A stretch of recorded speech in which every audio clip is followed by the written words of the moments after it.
arrivé vers 2016 et on s'est dit, voilà, 91-2016, ça fait 25 ans que TV Paint existe, il faut marquer. De nombreux studios, d'écoles d'animation utilisent notre logiciel pour faire des films. Donc on a une petite part de frustration par rapport à ça, de ne jamais travailler avec notre logiciel pour en faire ce qu'on veut. Ce serait quand même assez intéressant d'essayer de concevoir nous-mêmes une petite animation. Alors nos contraintes, c'était de faire un film de haute qualité artistique, d'exploiter 100% des capacités du logiciel. C'était un film laboratoire qui avait pour objectif de célébrer les 25 ans de TV Paint, mais d'une certaine façon c'était aussi un peu une publicité. Donc qui dit publicité dit format court dit peu de personnes. Donc à partir de là, on a décidé de travailler avec une équipe assez réduite pour faire quelque chose qui soit terminé dans un temps relativement correct, c'est-à-dire quelques mois. De vraiment prendre son temps sur chaque étape du film, ce qu'on n'aurait pas pu faire avec une équipe de 5 ou 10 personnes. On aurait dû condenser la production sur une période très courte. Tous les étés chez TV Paint, on reçoit des stagiaires en animation 2D. Et en 2014, en fait, on a eu la chance de rencontrer Tévi Dubré. On a tout de suite repéré en fait ses qualités au niveau graphique et au niveau décor, animation, puisqu'elle est restée 2 mois. Et on s'est dit, pourquoi pas partir avec elle sur ce projet. On a eu un entretien via Skype et le courant est plutôt bien passé. Ils avaient l'air de plutôt apprécier mon travail. Du coup, je suis arrivée en juillet dans les locaux de TV Paint à Metz. Moi, mon objectif, c'était de pratiquer à fond l'animation 2D parce que je trouvais que j'en faisais pas assez à l'école. Je voulais m'entraîner un maximum là-dessus et surtout profiter de cette expérience pour apprendre un logiciel qui était très important dans le milieu. Il s'est trouvé qu'à la fin du stage d'été de Tévi, donc elle partait sur sa dernière année à l'école Émile et dans cette école spécifiquement, chaque étudiant doit faire un projet entier en l'espace de 6 à 9 mois, donc un film mais seul. Et on a suivi un petit peu ce que Tévi a fait, on a bien regardé, on a vu que ça marchait pas mal. Et on s'est dit, pourquoi pas demander à Tévi de faire intégralement le film des 25 ans de TV Paint, sachant qu'elle avait déjà une expérience de travail en solitaire à ce niveau, et sachant aussi surtout qu'on ne pouvait pas, nous, accueillir toute une équipe d'animateurs pour ce projet. C'est venu assez naturellement, en fait, on l'a choisi comme ça, à la suite de son projet de fin d'études. Et en gros, il m'a dit, l'année prochaine, on fête nos 25 ans, on aimerait faire un film de 2 minutes, 3 minutes, est-ce que tu as envie d'en faire partie ? Ouais, carrément. J'ai créé cette petite fille chez TV Paint qui devait normalement être utilisée comme cobaye pour différents outils, être utilisée dans les démonstrations, les cours qu'ils font dans les écoles et dans les studios. Et c'est une petite fille qui à la base était l'héroïne de mon film de fin d'études, mais que j'ai dû changer. Donc voilà à peu près d'où vient cette petite fille. Il se trouve qu'elle a eu pas mal de succès. L'année qui a suivi mon stage, elle a été donc utilisée dans les démos et Fabrice et Patrick ayant reçu des retours des gens qui l'avaient bien aimée, ont trouvé que ce serait intéressant de la réutiliser dans le film qu'on a monté ensemble 1 an plus tard. On s'est dit 25 ans, qu'est-ce qu'on peut faire sur l'idée des 25 ans, sur l'animation ?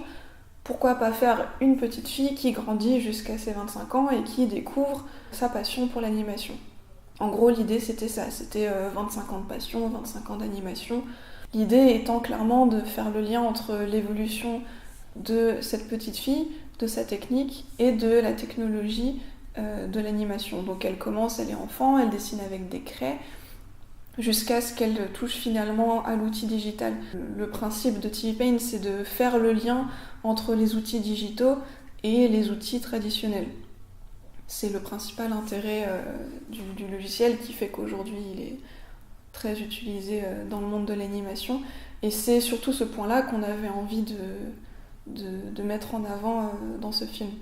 On a eu très vite envie de ne pas laisser cette petite fille toute seule, de lui donner un compagnon qui grandirait avec elle, donc très vite on s'est calé sur l'idée d'un chien. J'avais de la chance, j'avais une camarade de classe qui avait exactement le type de chien qu'on cherchait, du coup j'ai pu utiliser ses photos, ses vidéos comme référence. C'est un petit Akita que j'ai beaucoup observé via ses vidéos. C'était pas la première fois que j'animais un animal, on avait déjà eu des exercices de ce genre-là à l'école. Par contre, c'était la première fois qu'il fallait que j'essaye de lui donner une attitude de chien qui joue, de chien amical. Nous, on avait étudié la mécanique pure et simple des animaux quadrupèdes. C'est surtout pour ça que j'avais besoin de ces références, de voir à quoi ressemble un chien qui joue, un petit chien qui va grandir ensuite. Il était pour moi plus difficile à appréhender que la petite fille, justement parce que c'était quelque chose d'assez nouveau pour moi. La petite fille, je l'avais déjà fait courir dans tous les sens pendant mon stage chez TV Paint, donc c'était pas encore trop un souci, ça va. Je suis partie sur quelque chose d'assez similaire à mon film de fin d'études, parce que Fabrice et Patrick l'avaient bien aimé, ils avaient bien aimé le rendu que j'avais donné, et l'intérêt surtout c'était que j'avais déjà fait mon film quasiment entièrement sur TV Paint, en particulier les décors, parce qu'on a l'habitude de faire les décors sur d'autres logiciels comme Photoshop, mais ici j'avais décidé de tout faire sur TV Paint et d'utiliser surtout leurs différents outils qui servent à créer une espèce d'imitation de l'aquarelle. C'était un outil que j'avais beaucoup utilisé pendant mon année à l'école, qui me permettait d'aller assez vite et de rendre des choses assez vives, très lâchées et en même temps assez détaillées.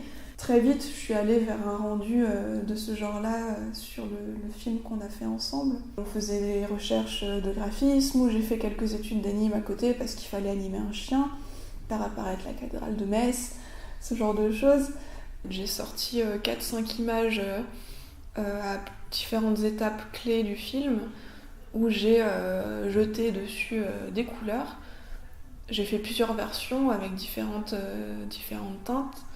J'ai pas fait de colorboard, ce qu'on fait généralement pour les films où on va clairement définir une charte graphique sur tout le long du film.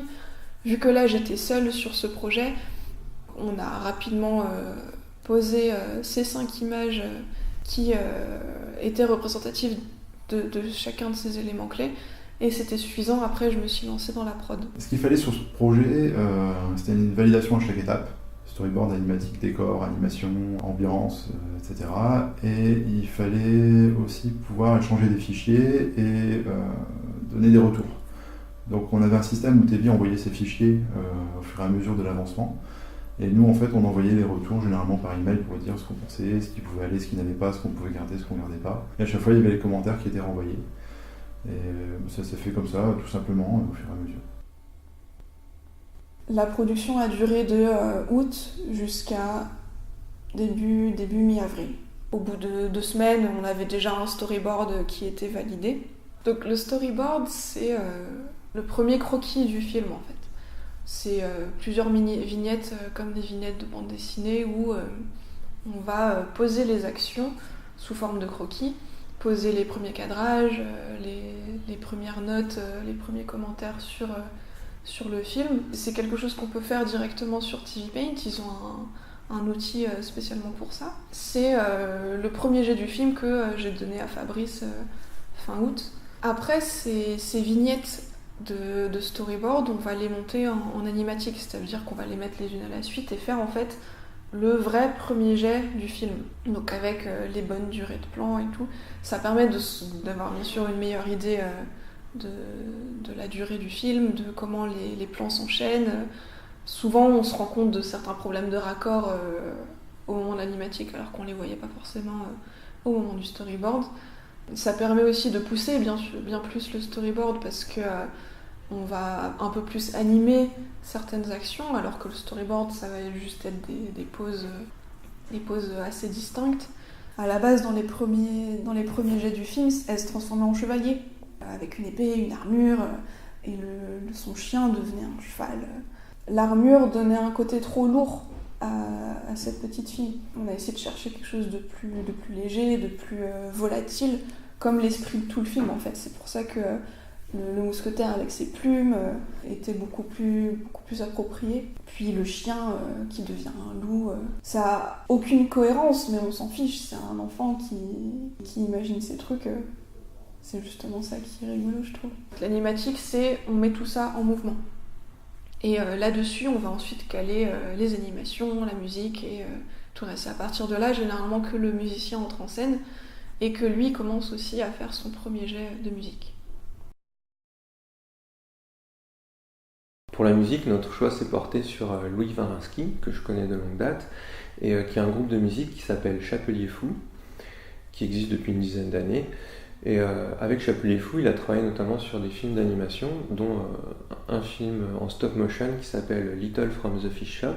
Donc à partir de là, le choix était assez naturel. Donc lorsqu'on s'est présenté avec Tevi et qu'on a discuté du projet, il a été emballé et on s'est lancé dans le travail tout de suite après ça. Moi, je vous avoue que j'ai tendance à laisser le musicien faire un peu ce qu'il veut. J'ai beaucoup de mal à juger une musique, j'ai pas du tout la fibre musicale. C'est pour ça que généralement, les musiciens avec qui je travaille commencent à travailler assez tard sur la prod. C'est-à-dire que l'animatique est déjà placée, les timings sont quasiment fixés. C'est lui qui va être vraiment libre sur son interprétation musicale de l'œuvre.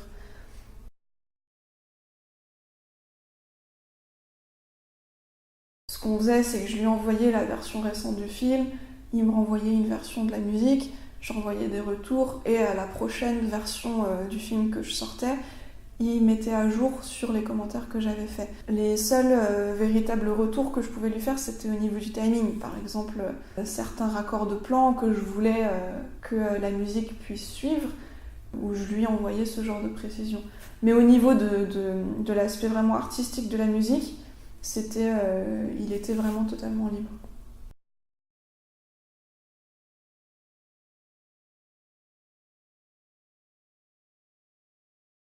Dès le storyboard, on était parti du principe que le film serait sans bruitage, qu'il y aurait juste de la musique.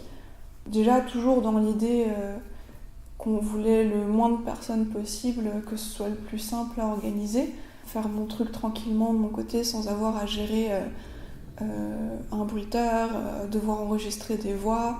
C'était beaucoup de logistique en plus qu'on ne trouvait pas forcément nécessaire, et on pensait que le film fonctionnerait justement bien mieux sans se prendre la tête avec des paroles, parce que des paroles, ça veut dire ensuite une traduction s'il y a plusieurs versions du film pour les différentes langues. Louis ne se sentait pas spécialement de faire des bruitages, et les quelques bruitages qu'on avait pu essayer pour tester, même juste au début, les bruits de crayon, les pages qui se tournent, tout ça. Au final, on s'est rendu compte que c'était plus parasite qu'autre chose en fait, que la musique se suffisait à elle-même, que les images étaient bien suffisantes. J'ai tendance à apprécier les films qui sont bruités au minimum. Je préfère un film qui n'est pas bruité du tout plutôt qu'un film qui est mal bruité parce qu'on n'a pas très bien géré ce passage-là. Donc, à mon sens, c'était la meilleure option qu'on ait pu choisir.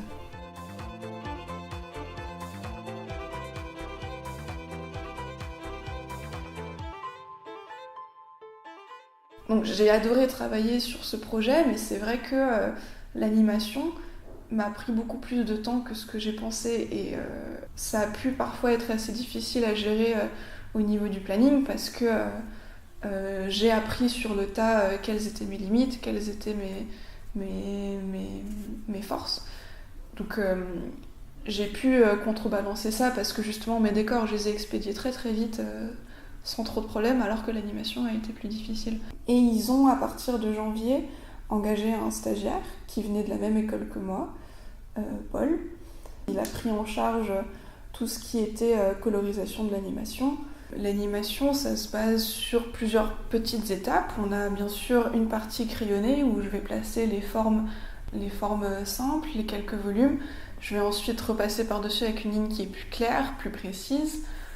Ça s'appelle l'ancrage. À partir de là, c'est là où je vais commencer à envoyer des choses à Paul, du coup, qui était là pour m'aider avec la colo. Au trait bleu, j'avais déjà indiqué les animations des ombres. Ce qu'il faisait surtout, c'était apposer une texture à ces ombres, que les bords ne soient pas tout nets, grâce à un outil de texture disponible sur TV Paint. Voilà à peu près un plan classique. Donc concrètement, ça commence avec une animation très rough. Donc juste un croquis d'une animation qu'on peut voir ici.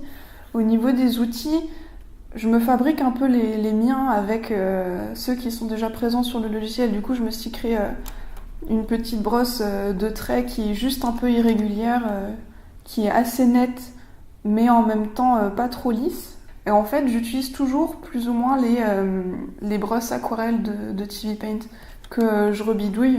Concrètement, j'utilise très peu de brushes sur TV Paint. Je vais en utiliser 3 ou 4 à peine. Par-dessus mon croquis vont se rajouter une version plus propre de mon animation. Et je vais en profiter pour, avec un trait beaucoup plus fin et bleu, rajouter les ombres. Donc tout ça, en fait, c'est surtout des indications pour Paul, qui va derrière coloriser les animations. Parce que moi, si je travaillais toute seule, les ombres, je les aurais faites directement sans vraiment les indiquer. Mais vu que c'est lui qui est en charge de les coloriser, il fallait que je fasse bien attention à bien les indiquer avec des croix, à faire attention à ce que ce soit bien clair partout. Donc ensuite vient le travail de Paul avec les couleurs. Donc c'est pareil pour le chien. On voit ici un espèce de petit saucisson que j'ai ensuite détaillé avec un clean. Le chien, lui, il a 2 étapes d'indication parce qu'il a son pelage, vu qu'il a 2 couleurs différentes, que j'ai indiquées avec du marron, et ses ombres. Donc ces 2 indications, c'est comme pour les ombres sur la fille, c'est des indications qui disparaissent, qui ne seront pas visibles une fois l'image terminée, c'est juste pour permettre à Paul de faire la colorisation. Donc voilà ce que Paul fait une fois que je lui ai envoyé les animations.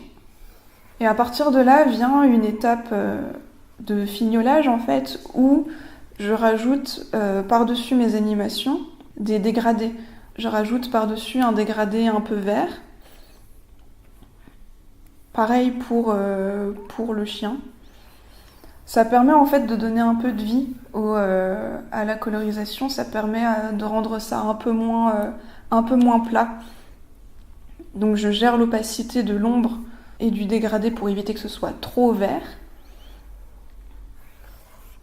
Donc là par exemple on a une animation à peu près finie. En parallèle de ça, j'ai derrière bien sûr un décor qui est composé de plein de tâches qui, additionnées ensemble, font un décor.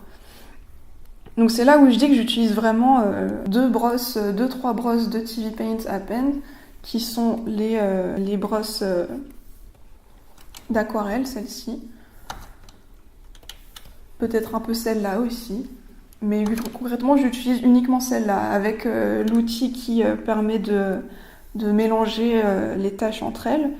Je commence toujours par faire un énorme fond teinté, sans du tout mettre de détails. Et progressivement, je rajoute des détails au fur et à mesure, mais toujours en grosses tâches. L'intérêt de travailler comme ça, c'est que je peux, en changeant les couleurs de mes calques, en les organisant, c'est pratique de pouvoir tout gérer sur le même fichier. J'ai mon animation, j'ai mes ombres, j'ai mes couleurs et j'ai mon décor sur le même fichier. En vert, par exemple, je vais avoir tout mon décor et je vais pouvoir décider de les compacter, de les rendre visibles ou non. Et je vais pouvoir tout gérer par élément. Donc c'est une manière de s'organiser qui est assez pratique et qui évite de trop s'éparpiller, de faire plusieurs plans, plusieurs fichiers séparés pour plusieurs éléments. Ici, je vais avoir rassemblé mes décors ensemble, mes couleurs ensemble, les indications qui vont disparaître regroupées ensemble aussi, ainsi que l'ancrage séparé.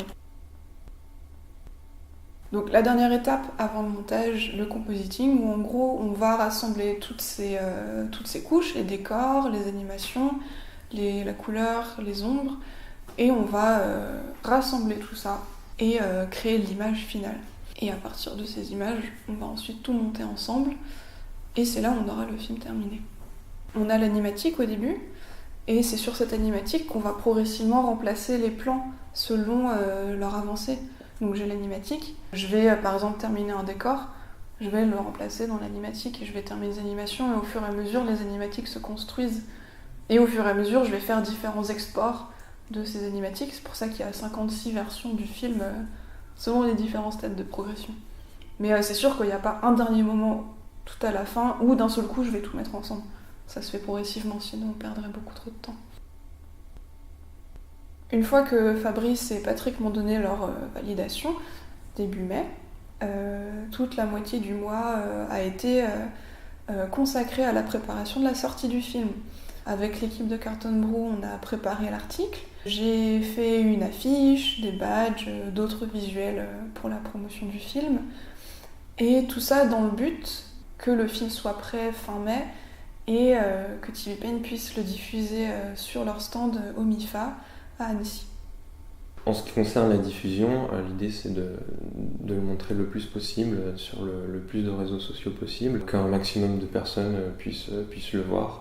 Au-delà des réseaux sociaux, le film il a aussi été montré pendant les présentations des commerciaux de TV Paint. C'est-à-dire que ça nous arrive des fois de le montrer quand on va visiter des studios pour expliquer comment on peut servir le logiciel. On s'en sert aussi pendant les formations. Donc là, c'est plus quand on va dans les écoles pour expliquer, regardez, on peut coloriser comme ci, faire des ombres comme ça, ajouter des textures de telle façon.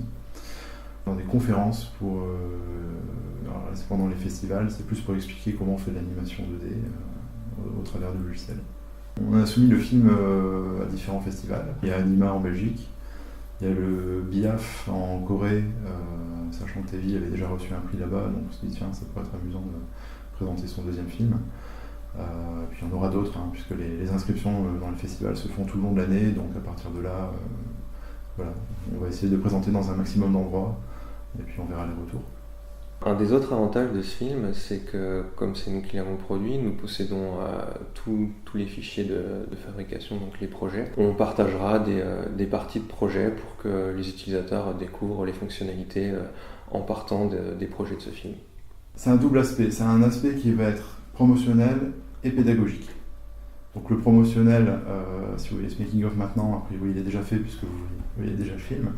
Et là on va passer à la partie pédagogique où on va vraiment montrer comment c'est fait. Il y a des tas de choses qu'on va pouvoir expliquer, comment on a fait les brosses de dessin, comment elles ont servi, les masques, les différents plans, comment on fait un film, comment on fait de l'animation avec TV Paint, au-delà du film. Produire ce film, ça a été vraiment très intéressant. Alors, déjà, connaître les étapes de fabrication d'un film, mais aussi d'avoir un retour direct de l'utilisation de notre logiciel, ce qui nous a donné des idées de développement futur pour les prochaines versions du logiciel.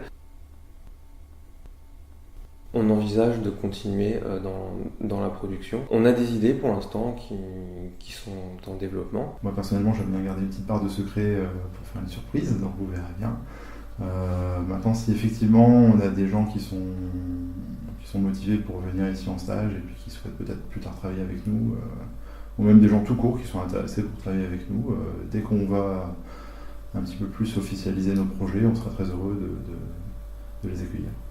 Le meilleur conseil que je puisse donner, et c'est celui qu'on me donne encore aujourd'hui parce que j'y arrive toujours pas, c'est d'arrêter d'avoir peur et oser faire les choses. Surtout quand on est seul sur son projet, qu'on a le nez dedans tout le temps, on n'en voit que les défauts.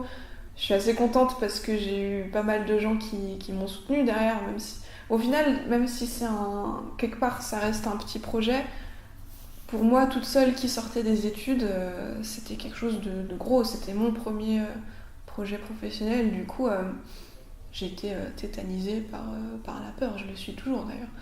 Mais maintenant, j'ai réussi à faire ça et je suis contente. Et même si je peux plus regarder ce film parce que j'en vois beaucoup trop les défauts, je suis quand même contente de l'avoir fait parce que j'ai appris énormément de choses. C'est le début d'un nouveau projet pour TV Paint que de produire des films. C'est un film qui a été une super aventure pour moi, pour Fabrice, pour tout le monde. Ça lance plein de bonnes choses qui, j'espère, se concrétiseront. Donc, tant pis si j'ai peur. C'était quand même super chouette.